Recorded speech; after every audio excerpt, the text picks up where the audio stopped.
Alright, Chris PT, back with another video finally. Happy New Year to everyone. I hope your winter training's been going well, or your summer training if you're in the Southern Hemisphere. Winter's actually not been too bad here, as you can tell from this video, recording outside. So that helps with the motivation to be able to get outside and do training at the track. Today I'm going to go through a summary of my winter training. I'm going to put text on screen so you can read through that. I'm not going to spell it all out, but I'm just going to touch on some key points and give you some more detail, really.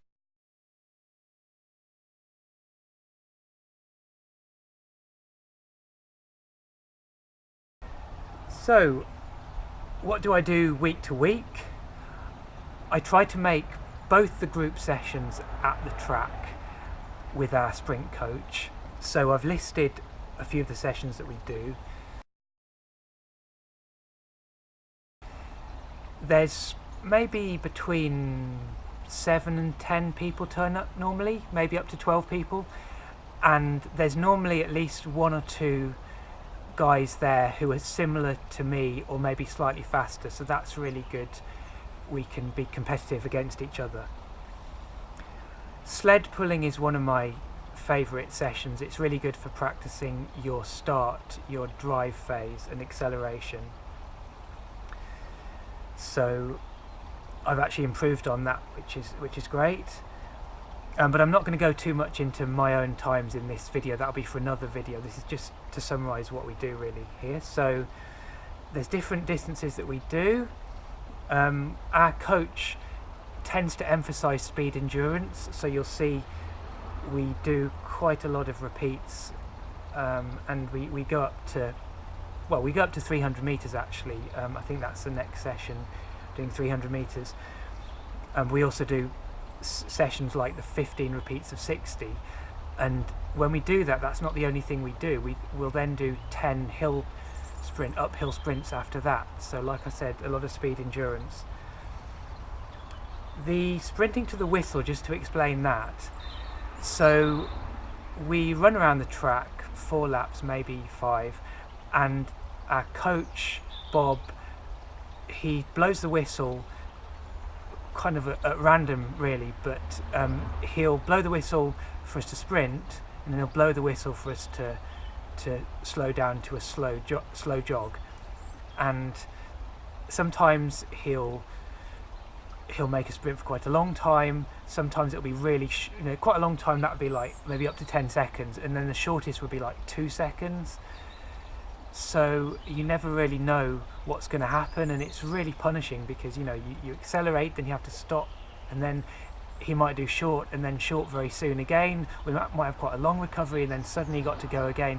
So you just don't know what you're doing, and you're training both your explosive acceleration and your speed endurance in the same session over and over again. So it's really good for conditioning. Circuit we do sometimes. It's just covering the main muscle groups, and again we sort of do that for the second half of a session. Wouldn't be the only thing that we do, and that includes a bit of plyo with the squat jumps, a bit of plyometrics. And then the high knees is something we'll do from time to time at the end of a session. So we've got to move along the track at the same speed as the coach who is walking. So we have to do high knees fast, but progressing at a walking pace. So actually that's pretty tough because we've got to go all the way along the track doing that 100 meters and then back again after a really short rest, I think it is. So that's the weekday sessions, and then I don't think 2 sessions is enough, so I try to do my own session at the weekend.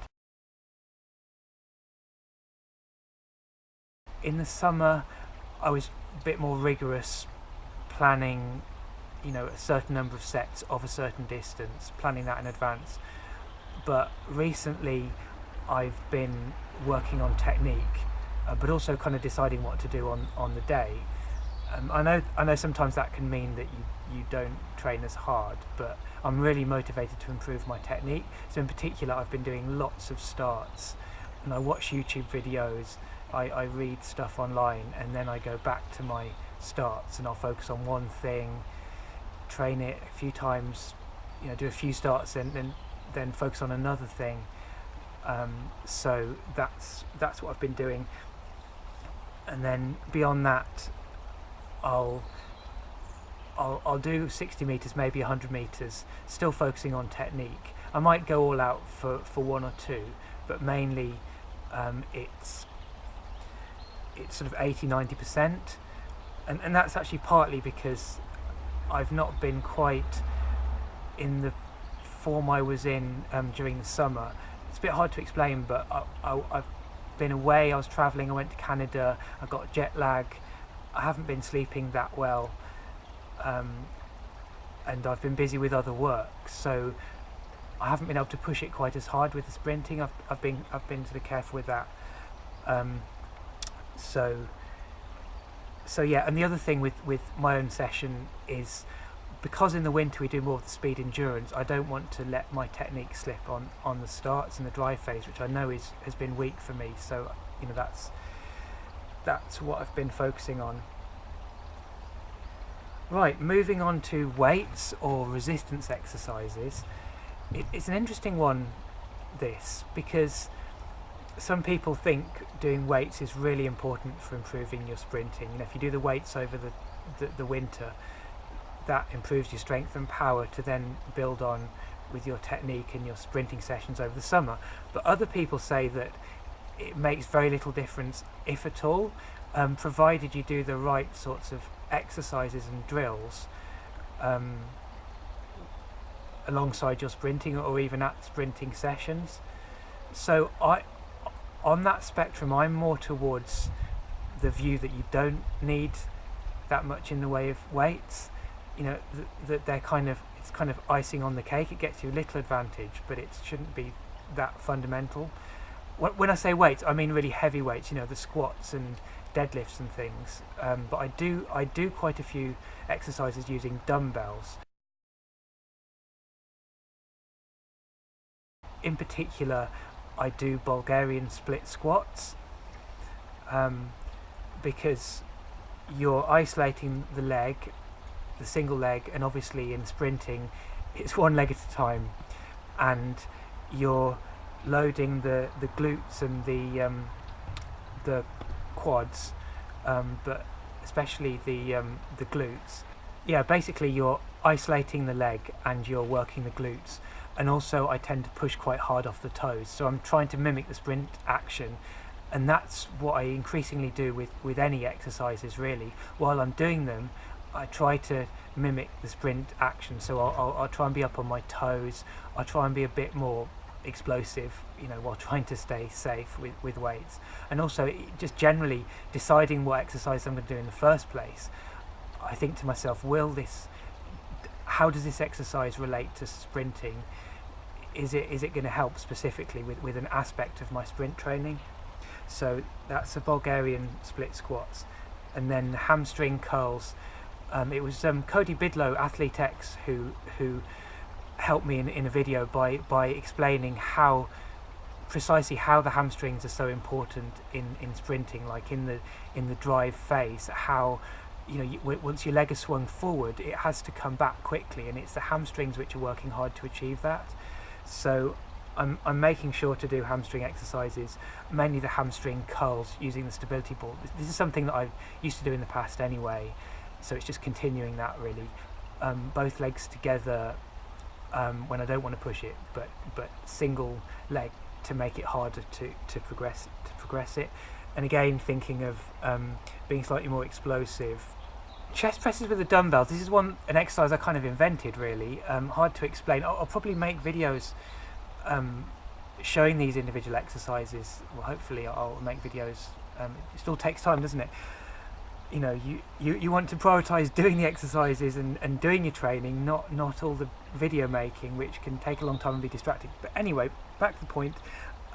So when you're sprinting, again, when you're sprinting, you're not pushing with both arms at the same time, you're pushing with one.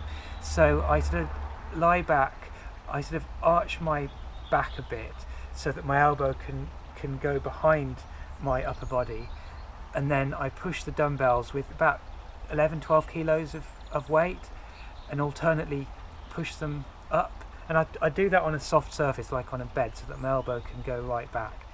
So I do that sort of explosively, quite fast. It's a tough exercise, and then the exercise that balances that is some kind of upright row or bent over row, just so again your elbow is coming past your upper body, isolating the arm, and actually the back swing of the arm is more important than the forward push, or so I've been told.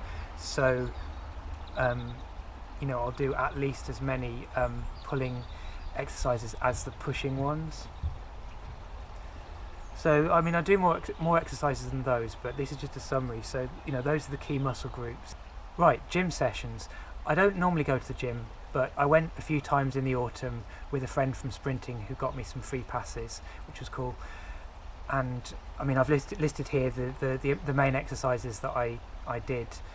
The barbell exercises, things I couldn't necessarily do at home, and it was good to see that I was squatting sort of 85 kilograms.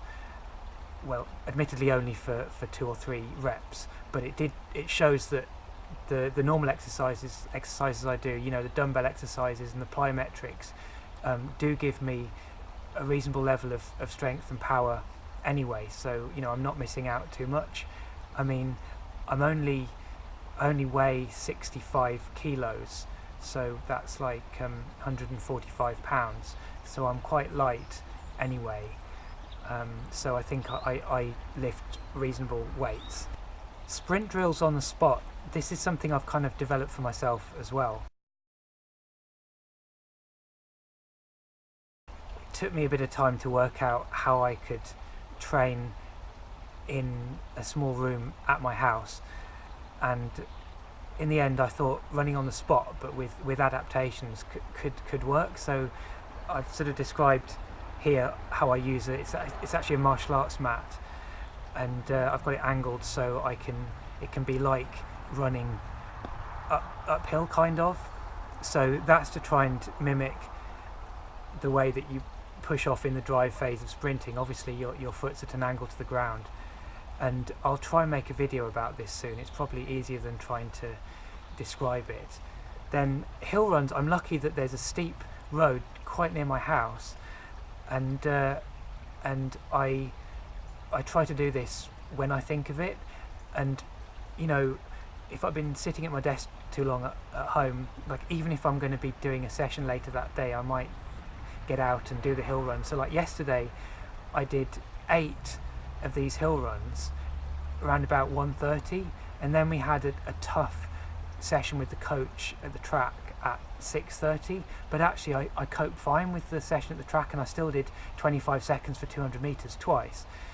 So it's not detrimental, because I think otherwise you're sitting around all day. So it's good to have these options that you don't have to plan too much in advance. You don't have to travel for. I can just get to this hill really easily from my house, or I don't even need to go outside. I can just use the mat and run on the spot.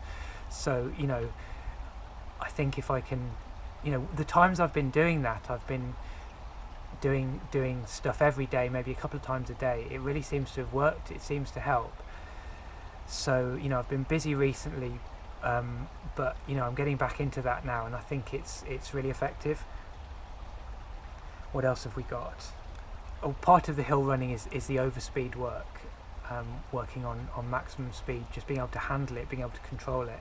Other sport, basically I've not been doing much other sport. I've been really focused on the sprinting. Haven't been doing any long distance running, other than that one run that I did, and I made a video about it in October.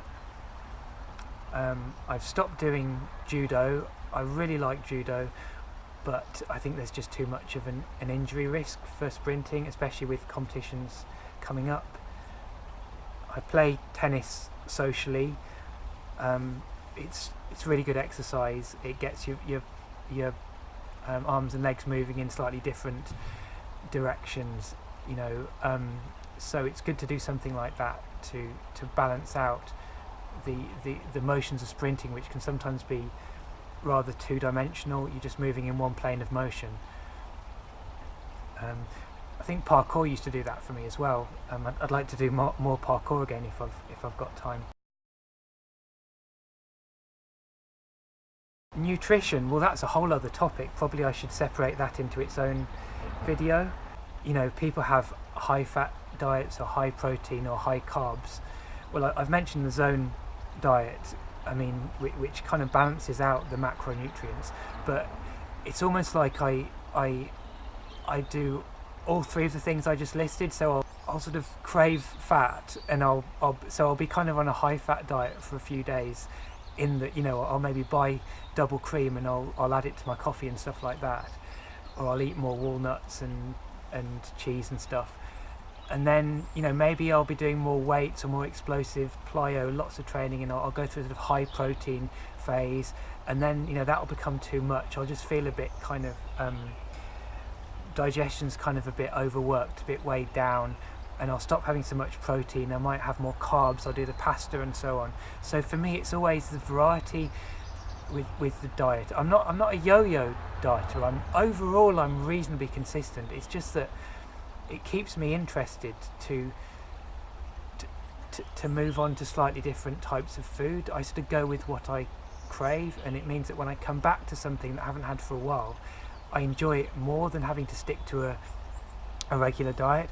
And actually, I think there might be some sort of science to this, or I just reckon that maybe you digest your food better if you've really got your digestive juices flowing. And so if you eat food that you really crave at a particular time, provided you crave it sort of for the right reasons, then, you know, like, your body knows you need more protein, your body knows you need more fat, but you make sure it's the right kinds of fat, which in itself is controversial. I tend to think saturated fats are good now, and not so many nut fats and so on, or oils, apart from possibly walnuts or cold olive oil. But anyway, I said this could be a whole topic in itself. My point is that you get the digestive juices flowing, and then maybe you digest your food better. And I think digestion is so important. I wouldn't say I've solved the problem yet of I should have said I'm still quite a long way from the ideal diet, but I think my diet's actually pretty good now when I stick to it, and also when I stick to my training, because I do eat quite a lot. So if I don't do enough training, I'm still kind of craving food in the same amounts, and then that's not so good for the digestion. But overall, I think the diet's pretty good. So I think that's covered the main points. I'll be interested to hear what you think about my winter training. How is it different to yours, especially if you're a coach or you're running fast times? You know, what tips have you got for me? Obviously this was a summary. I was just trying to remember what I've done, and actually it varies quite a lot from week to week, so it's hard to pin down exactly how much I've done of each aspect of training. But I've been trying to keep more of a diary, and I want to do that even more consistently from now on, so that I can show the progression, and, you know, that should help me and help other people in knowing what to focus on to improve. In my case, to try and get that sub 12 second 100 meters finally, and hopefully a lot below 12 seconds. But I've realised over time just what it takes to achieve that, especially as an older athlete. But I believe I can do it, and I want to share the journey with you. So I'm really looking forward to doing indoor competitions for the first time, and I'm really looking forward to the summer season 2019. So let's make it a good one.